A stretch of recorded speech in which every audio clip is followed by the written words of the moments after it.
I'm really honored to introduce you Dr. Arundhati Mishra,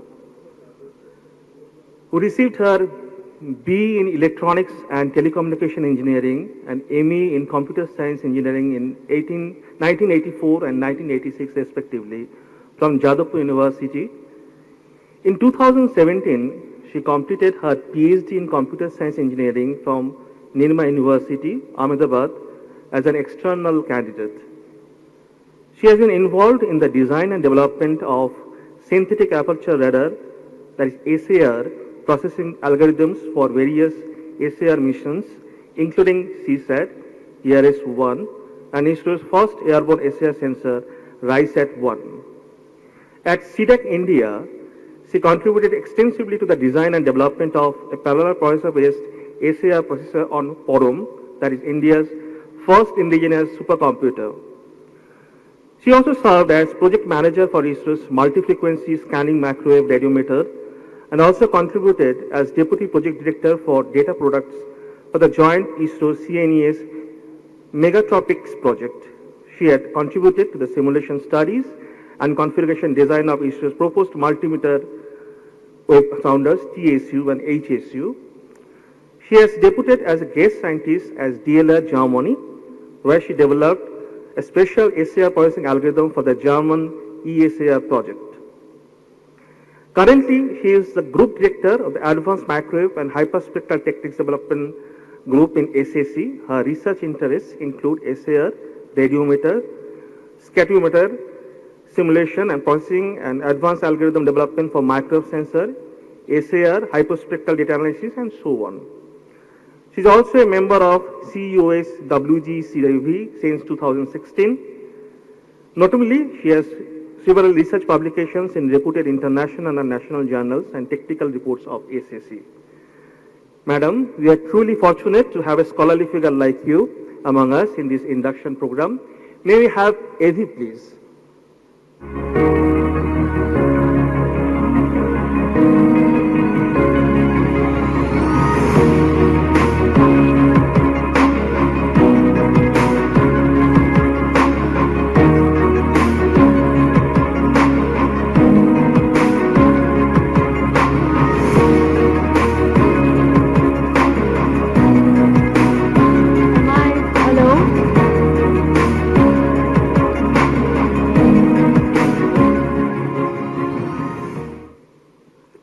Hello? Yeah.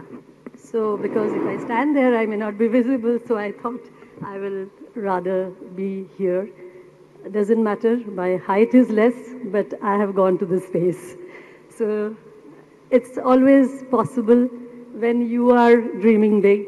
But before I start my small, all the things have been told by the big dignitaries who have given their, ideas to you, the youngsters. But before that, I'd like to thank the organizing committee for inviting me here, and especially Principal Professor Somin Banerjee for this beautiful event. And I love interacting with students, which I have already done a lot of times in mentoring the people, the students.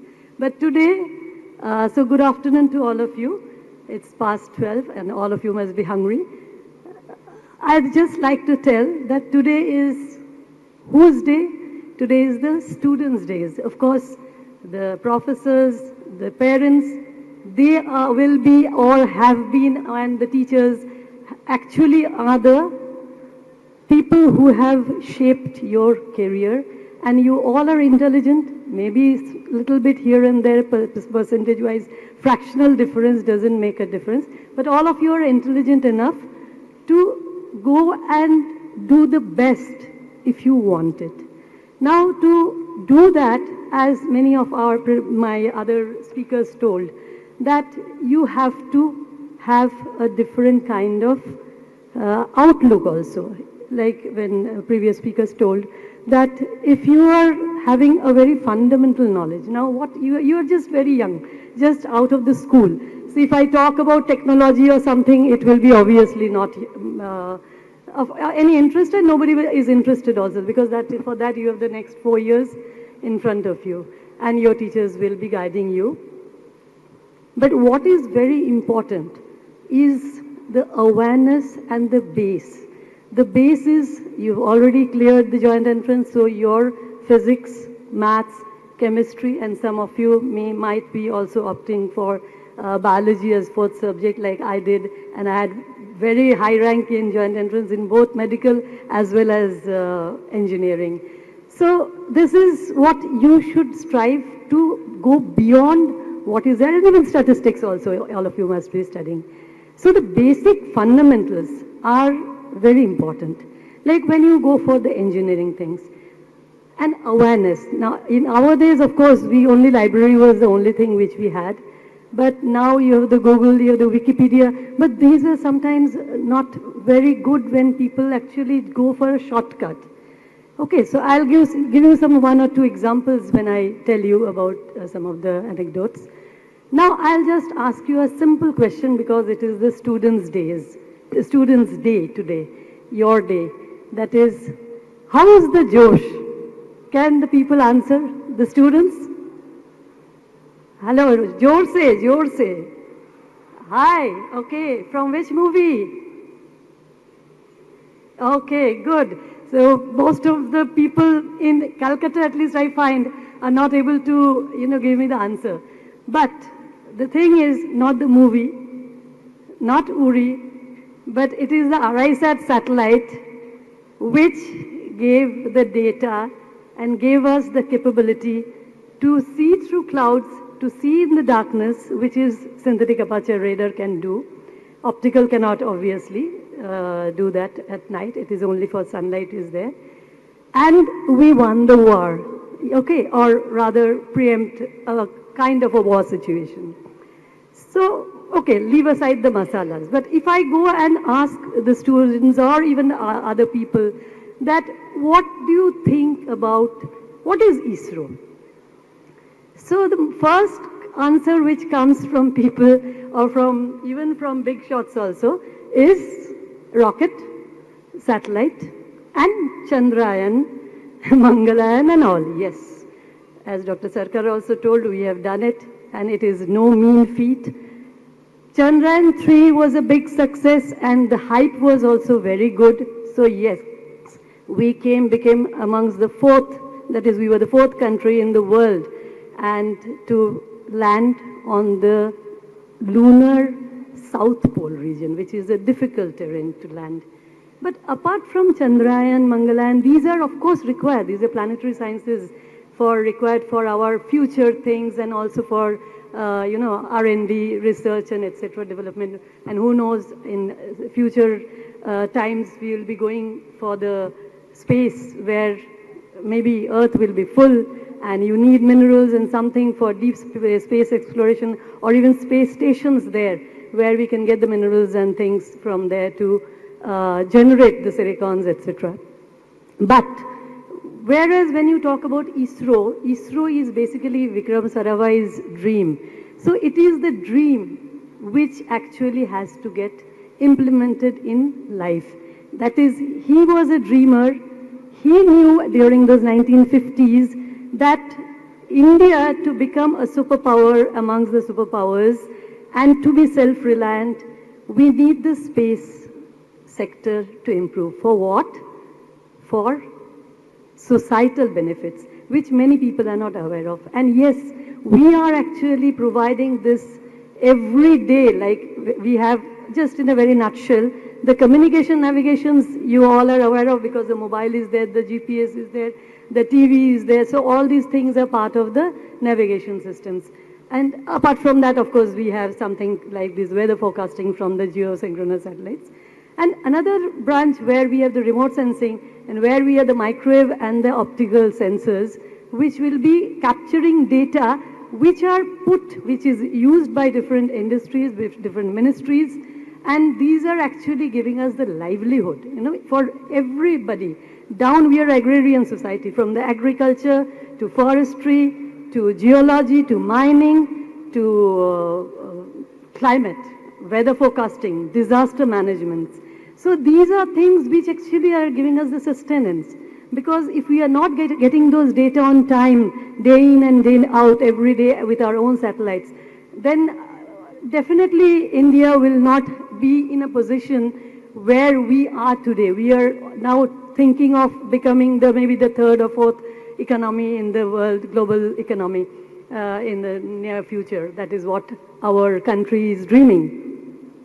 So now I give you an example that when we talk about the basic or fundamentals, why it is important. See, when we were studying in the engineering college, I was in the electronics department for the first. That time computer was not there in our courses. Of course, it was in the course, but not as a core branch. So radar was not so interesting to me, at least that time. Digital was very important, computers, all the things which were, RF was important, all those things were important, and mathematics and physics anyway are fundamentals. EM theory, that is electromagnetic theory. But who would know that when I landed in ISRO and after clearing the interview, I opted not to go for Bangalore, but to go for Ahmedabad, though my parents wanted me to go to Bangalore, because I thought here more of research is done that is in the R&D for the payloads, that is the sensors, and the data processing, because I had by that time completed my MTech in computer. So I wanted to be in the digital also a part of it. And surprisingly, I was chosen after the person who is my group director was my group director. He actually told that you have a solid understanding in the electronics field as well as in the computer. So, and we have a data lying here which has come all the way from NASA, JPL, and nobody is able to, make head or tail out of it because there is no manual. No manual. So, how to read it, and synthetic aperture radar processing is extremely complicated. It's not like optical data that you can just see it. You just get something, say a signal and like a noise. And from there you have to extract the image which looks like what you see as an image what you saw in URI or whatever you see on TV. So and that is the synthetic aperture radar. Just imagine a person who was not interested in radar is given a job and found that it is suitable, a person as like her is suitable for this sort of thing. And I went on to work on it without, at time only 3 papers, journal papers, international papers were there. Only American and 1 European. But Russians don't anyway give, and we don't understand the language. And I went on to, go on and on. It was like failures. So failure, people used to laugh that optical is giving such beautiful image and you are only getting some noisy things and you are still trying and trying it, and what? Then to understand the data and what we can do out of it. And finally, I succeeded in making that algorithm which became the first synthetic aperture radar processor in the country and amongst the 4th in the world. So this is like, I didn't give up. That was my thing. Then another case I just got a few days back, like I was talking about this weather and all, etc. We have a lot of applications where we use like Navic, which the GPS is Indian version actually. We are using the Navic. And I was a person, I decided to use our Navic for doing some deformation studies, validation, ground validation. And one of the universities I'm not naming, in Bengal itself, I found a very good student, the professor, of course, could pick up the person, and the professor was interested. He said, yeah, we are really interested. We are only doing communication out of this thing. If it is a new kind of application, why not? And then that person, he was, I think, from the physics department, but he was obviously having a good understanding of the hardware systems. And he was toiling so much to get the data, understanding the thing, and installing, going to the fields. Even when we are going for lunch, that fellow said, oh, go ahead, madam, I will join later. That kind of dedication I saw. Then later on, I don't know what was his aim. He wanted to be in Bengal for some thing, with some R&D, of course, he was more interested. He didn't get much of foot. That is not the proper position which he was wanting. And he got a call from Pune, IITM, that is Indian Institute of Tropical Meteorology. And a few days back I found that though he had shifted from this to a totally different field or domain, to that is meteorological predictions, etc., which is very crucial, of course. But he wanted to serve the country, so he didn't lose hope, and he went there, and his name came that he got some award there for doing something outstanding, some work within 1 or 2 years, I think, maybe 1 year or so. So this is something like which is that if you have a dream, if you are dedicated, you have to be diligent, and the bandwidth has to be also, you have to go on expanding the bandwidth.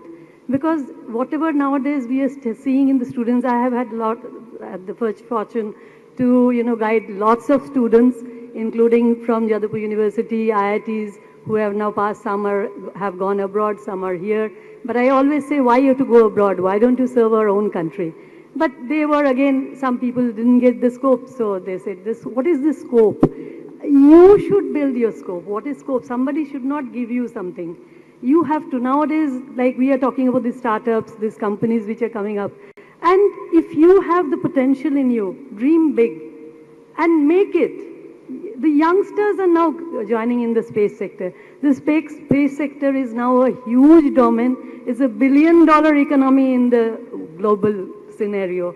And India, though it has joined in the privatization part very recently, but it is really hopping, jumping ahead at a very fast rate. And youngsters like you actually are making them success. It's not the old people. The professors will be guiding you, but finally it is you who have to make it, implement, and imagine. Imagination is very important. I just was saying here that somebody has written, that is whoever has thought of it, it is 2K24. This is imagination, which is very good, though technically you will see that 2K in digital, when you go for the digital thing, it is 2048, not 2000, but very loosely we said 2000.